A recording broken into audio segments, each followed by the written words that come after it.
The Lamplight Library presents Alice's Adventures in Wonderland by Lewis Carroll, read by Edmund Vale. Be sure to check out our channel to see the previous chapters. Chapter 5. Advice from a Caterpillar. The caterpillar and Alice looked at each other for some time in silence. At last, the caterpillar took the hookah out of its mouth and addressed her in a languid, sleepy voice. "Who are you?" said the caterpillar. This was not an encouraging opening for a conversation. Alice replied, rather shyly, I hardly know, sir, just at present. At least I know who I was when I got up this morning, but I think I must have been changed several times since then." "What do you mean by that?" said the caterpillar sternly. "Explain yourself." "I can't explain myself, I'm afraid, sir," said Alice, "because I'm not myself, you see." "I don't see," said the caterpillar. "I'm afraid I can't put it more clearly," Alice replied very politely, "for I can't understand it myself to begin with. And being so many different sizes in a day is very confusing." "It isn't," said the caterpillar. "Well, perhaps you haven't found it so yet," said Alice. "But when you have to turn into a chrysalis, you will someday, you know.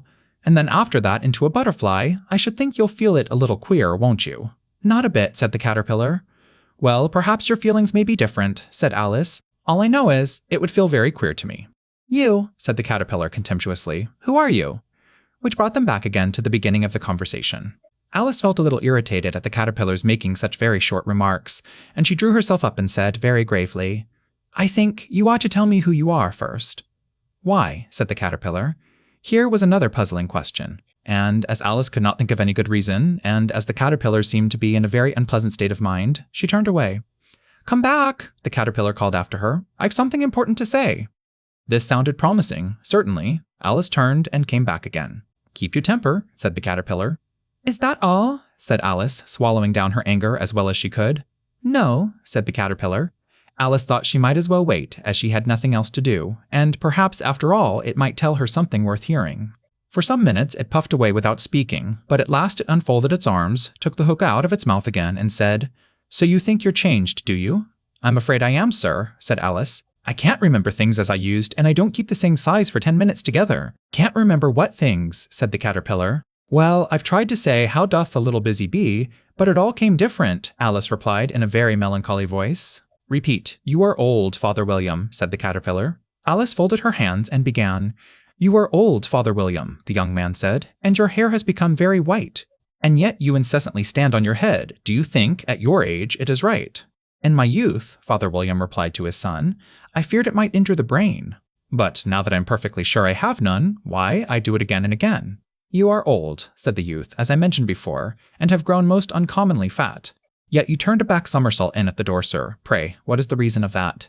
"In my youth," said the sage as he shook his grey locks, "I kept all my limbs very supple by the use of this ointment, 1 shilling the boxy. Allow me to sell you a couple."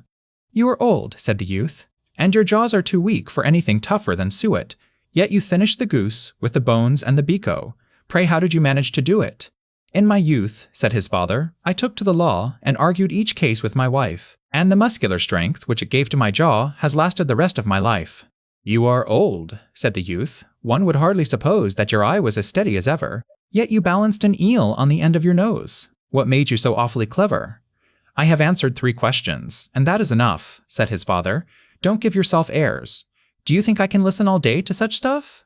"Be off, or I'll kick you downstairs." "That is not said right," said the caterpillar. "Not quite right, I'm afraid," said Alice timidly. "Some of the words have got altered." "It is wrong from beginning to end," said the caterpillar decidedly, and there was silence for some minutes. The caterpillar was the first to speak. "What size do you want to be?" it asked. "Oh, I'm not particular as to size," Alice hastily replied. "Only one doesn't like changing so often, you know." "I don't know," said the caterpillar. Alice said nothing. She had never been so much contradicted in her life before, and she felt that she was losing her temper. "Are you content now?" said the caterpillar. "Well, I should like to be a little larger, sir, if you wouldn't mind," said Alice. 3 inches is such a wretched height to be. "It is a very good height indeed," said the caterpillar angrily, rearing itself upright as it spoke. It was exactly 3 inches high. "But I'm not used to it," pleaded poor Alice in a piteous tone. And she thought of herself, "I wish the creatures wouldn't be so easily offended." "You'll get used to it in time," said the caterpillar, and it put the hookah into its mouth and began smoking again.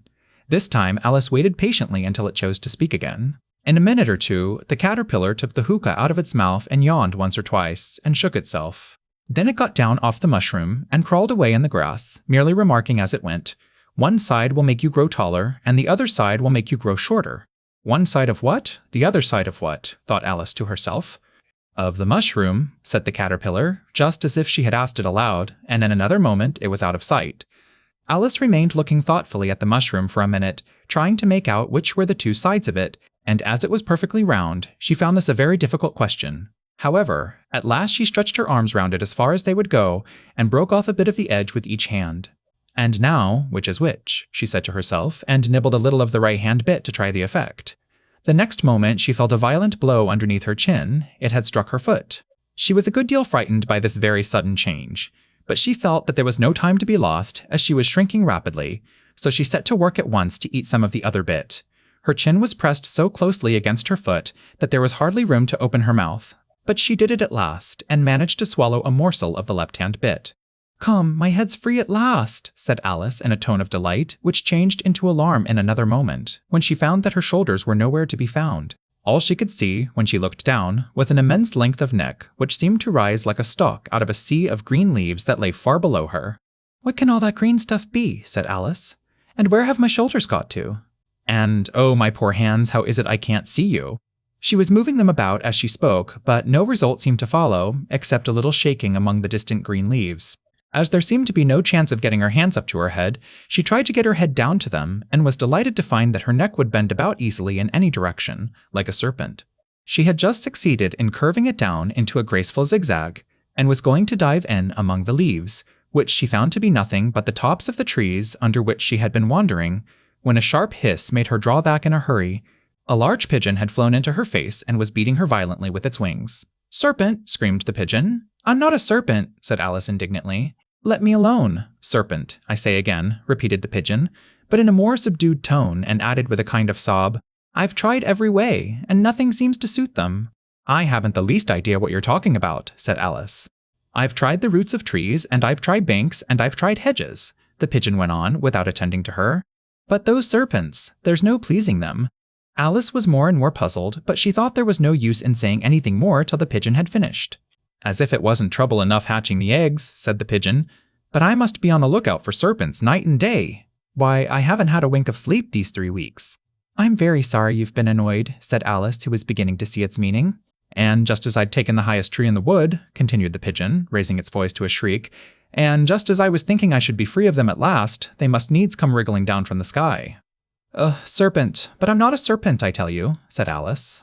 "I'm a kine." "Well, what are you?" said the pigeon. "I can see you're trying to invent something." "I'm a little girl," said Alice rather doubtfully, as she remembered the number of changes she had gone through that day. "A likely story indeed," said the pigeon in a tone of the deepest contempt. "I've seen a good many little girls in my time, but never one with such a neck as that. No, no, you're a serpent, and there's no use denying it. I suppose you'll be telling me next that you never tasted an egg."